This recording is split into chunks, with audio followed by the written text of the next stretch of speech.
Welcome to Exploring the World of English Language and Literature here, Noman Salim, and today we are going to discuss the topic which is a differentiation of the Romanticism and Classicism. As you know that Romanticism and Classicism are the two important movements in literature, and these are the two quite different attitudes in the literature. So, first of all, before going to start the Romanticism and Classicism, that we will discuss that what are the different traits of these two qualities that we are going to discuss. Basically, Romanticism and Classicism, they are not just the philosophies of literature, but they apply on arts and their fine arts is there and develop a reaction against each other. So first of all, there are some basic traits are over there. Is that the first one we are going to discuss? That is romanticism is there, like the reason, logic, and analysis. The first traits are they seek the universal truth and beautiful, and then we have discussed that the order and the formal rules are there. Look to the past for the moments and the simple structure and reductive. This was the main traits of the romanticism that we shall classicism, and that we shall discuss later on. Secondly, there is the romanticism, and the important traits of the romanticism are the emotions, intuition, and imagination, and the seek the exceptional, unconventional, and original, and full expressions of emotion and free spontaneous action, and look to the past for the inspiration and style and lyric and folk, etc.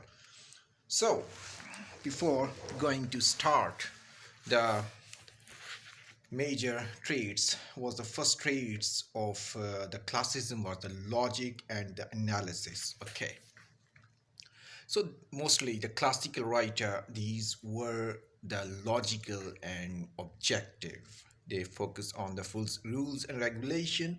On the other hand, the romantics were the emotion and institution. So the first contrast between the romantics and the classical were that logic and emotions. If the romantics were the logical, they believe on the strict logical rules and regulations. They are the practical thinkers, as like the Bacon. On the other hand, when we say that the emotions, the romantics were the emotional and imaginative, they were the highly imaginative, they were the focusing on the imaginative, they are far away from the real world. The second trait of the classical were the seek the universal truth and good and beautiful. That they are always in search of some sort of the truth over there. They find the truth in each and everything. That what is truth according to the moral point of view, and then they are discussing about the so much philosophies are there. Secondly, we are just going to discuss the seek the exceptional, unconventional, and original. So the romantics, they were focusing on the unconventional way. Then we are discussing the another trait of classicism were that the order. They would seek all things in the order.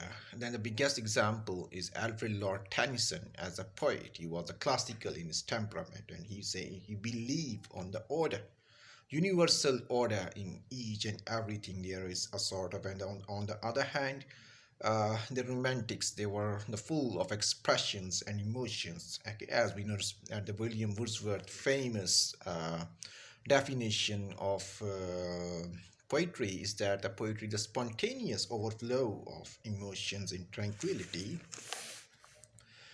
And another trait that we are discussing is that they are the look to the past for the models and heroic and moral and past. So the classical writer, they always miss the past traditions, the past models of moral actions, as well as in the neoclassical writer, they idealize the Greek writer, the Latin writer. This was their idealism is over there.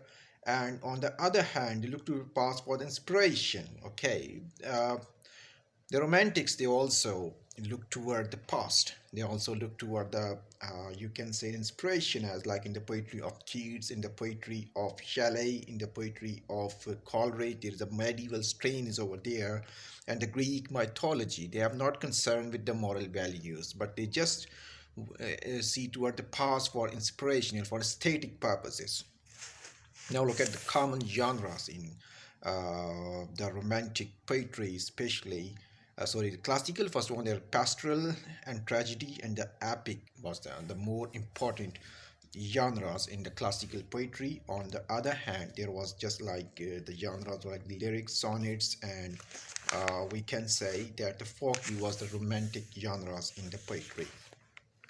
Okay, after discussing the comparative analysis of the romantics and the classical writer in their traits, now we are just going to discuss about the classical movement. So far as we use the word the classicals, who are the classical first of all? So there were the classical, right? The Greeks are over there, the Roman are over there. So these were, and after that, so far as the English literature is concerned, so we said that the neoclassical movement also of in the 17th and the 18th century. So like the important classical writer was the John Dryden, and then we have the Dr. Johnson, John Milton, sorry, and Poe. These were the classical apostle in English literature. And in the modern time, we can say that the T.S. Eliot, and in Victorian, we can say that Tennyson. These were the classical, Matthew Arnold. These were the classical writer, first of all. On the other hand, when we are talking about the romantics, we have seen in the first phase of romanticism was started in the Renaissance. It was also a phase of romanticism. On the other hand, in the romanticism was started like after the lyrical publication of the lyrical ballad, and we see that there was 1798 by William Wordsworth and Coleridge, and they have heralded a new era in the poetical, literary thoughts in the Western literature. And so far as the English literature is concerned, we see the first generation of romantics as like the William Wordsworth, Southey, and Coleridge.